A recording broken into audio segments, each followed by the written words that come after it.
Woo! What's going on, guys? Orms Farm coming at you guys today with another video. In today's video, I'm going to be doing another draft player analysis. This is my draft player analysis. For the Detroit Football Lions, obviously, this is my second one. And I'm going to do today cornerback DEVON Witherspoon, 2023 draft coming up.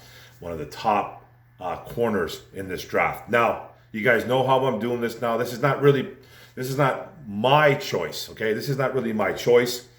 I told you how I explained this in my other video, how I'm going to do these draft player analysis. I'm googling experts on who they think that the Detroit Lions are going to draft. Okay, so I'm mixing and matching it up. I'm going to do first rounds. I'm going to do second round, third, fourth rounds. I'm kind of sticking with the first round right now, trying to get some guys out of the way. Doing a lot of tape study on these guys and a lot of player analysis, trying to get these guys down. So this is Daniel Jeremiah. Now, if you know who Daniel Jeremiah is, he has this drafting DEVON Witherspoon, the corner out of Illinois, Fighting Illini, at number 6 overall. That's who he has as taking as of right now. These guys changed their mind like they changed their underwear, though. So just be prepared for that. But right now, that's who Daniel Jeremiah has. If you don't know who Daniel Jeremiah is, he works for the NFL Network. He is a draft expert. He's been a scout for, I believe, the Ravens, maybe a couple other teams as well. But he works for the NFL Network, the National Football League Network. That's who he works for. Him and Bucky Brooks are kind of like partners, and they do their thing there. And I'll be getting to these guys. Now, that's who he has drafting the Detroit Lions at number 6 overall is a cornerback out of Illinois, Fighting Illini, cornerback DEVON Witherspoon. 6 foot, around 180 pounds, give or take some weight there. Who knows what he'll be at the combines? This will change all the time. Now, his stats. He's a 4-year guy in the Big Ten at Illinois. 157 tackles, 11.5 tackles for loss, 1 sack, 25 pass deflections, 3 fumble recoveries, 1 forced fumble, and 5 picks through 4 years in the Big Ten. Now, his strengths. He started some games as a freshman after playing pretty well on special teams. He's a very athletic kid that ran track. He's a track guy. He's long. He's rangy. He's a very aggressive player. Like, you would look at him. You know, he doesn't look like a menacing type player, but you look at him. He doesn't back down from a lot of contact. He's a tough kid. He doesn't take any garbage, if you will. So he's a pretty aggressive kid. He's got a really great motor. He's very fluid in his movements, good hip movement. You notice that with him, and he has burst in his short area quickness and closes well on the football, on the ball itself and ball carriers if he needs to go get that player.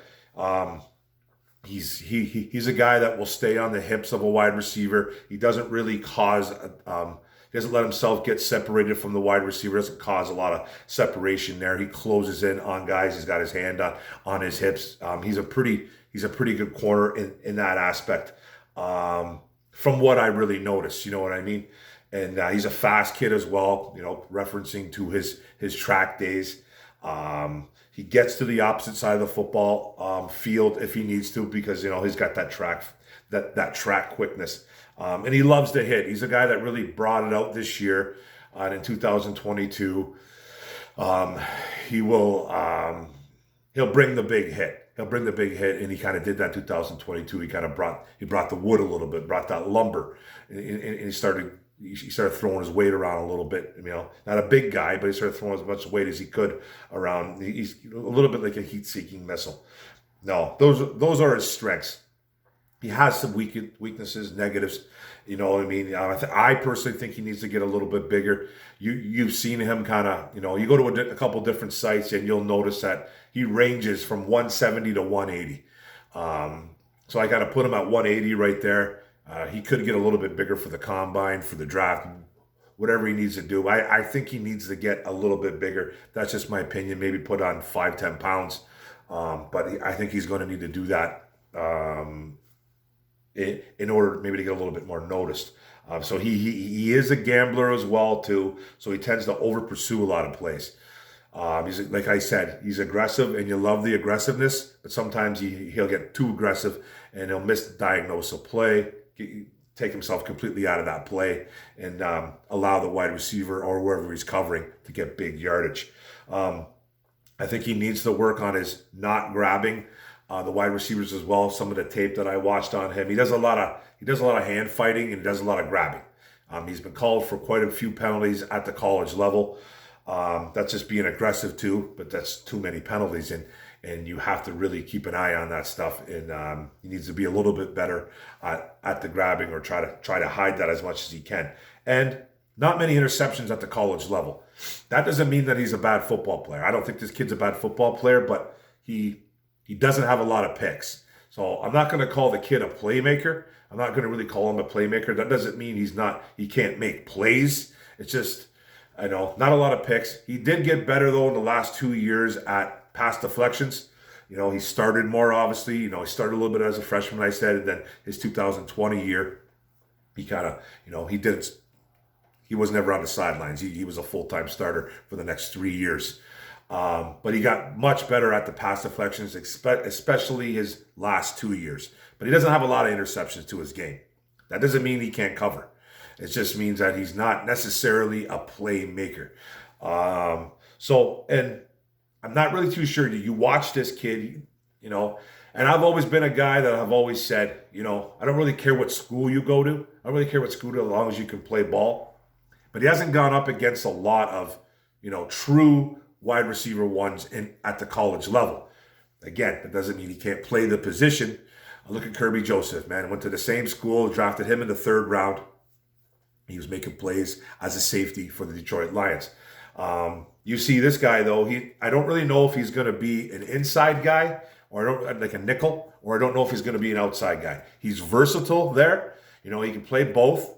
Where he ends up, if he gets drafted, I think, which he's probably going to get drafted in the 1st round. I don't know if we're going to take him at the 6th spot, but if he gets drafted, he's probably going to be an outside corner. I just don't know if he's going to be a guy that's going to be alone on an island. I don't know if he's going to be a guy that's going to cover wide receiver once.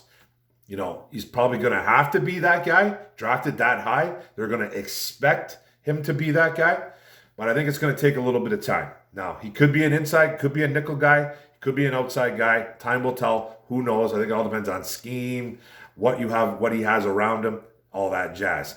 So I'm just a little bit kind of on the fence of where I think he's going to play right away. If he's drafted that high, he better be an outside cornerback. I don't want this stuff. Well, we need to see where he is in the nickel. He's drafted that high, which I don't think he's going to be, by the Lions. He better be an outside cornerback. That's just my opinion, right? Now, so I don't, in his size too. It's not just his play; it's his size. You love the aggressiveness from him. He doesn't play like a 6 foot, 170, 180 pound guy. He plays a little bit bigger.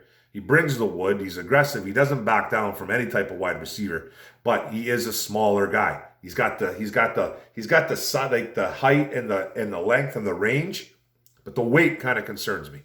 But then again, like I said, I don't know I don't know where he's going to be playing. I'm not saying he's a bad football player, but there's always, hey man, if there's strengths, there's always going to be negatives. That's just the way it goes in the NFL, and that's what I've noticed. Now, my final thing on this kid is that he's a very good cornerback. Bottom line, he's a good corner. Just don't know where he's going to play. I just don't like the pick at 6. Now, Dana Jeremiah has his taken him in. He might change tomorrow, for all I know, because these guys change their mocks. It seems like every 3-4 days. So I don't know what's going to happen with that. It doesn't really matter. They're only mocks. I like Devon Witherspoon. I just don't like him at 6. Sorry, guys. All depends who's there, I guess, but I don't like him at 6. Now, I've seen a couple mocks now with Witherspoon going to the Lions at 6. I think it's a mistake, but that doesn't mean it's a bad pick. That's just my opinion. You know what I mean? That's all it is. It's just my opinion. I'm kind of hoping they go a different route there. And there's a couple corners that I like better than him. And I'll eventually probably get to those guys as well. But good football player, Just don't like him at 6 overall for the Detroit Lions. That's it, guys. Thanks a lot for paying attention to the video. I appreciate it. Don't forget to hit the subscribe button at the bottom right. Don't forget to hit the notification bell, get all my videos. Don't forget to like, comment this out. What do you guys think, man? Daniel Jeremiah got us going cornerback at 6 overall. Devon Witherspoon out of Illinois, fighting Illinois. Thanks, guys. One pride, go Lions. Kaboom. Let's go.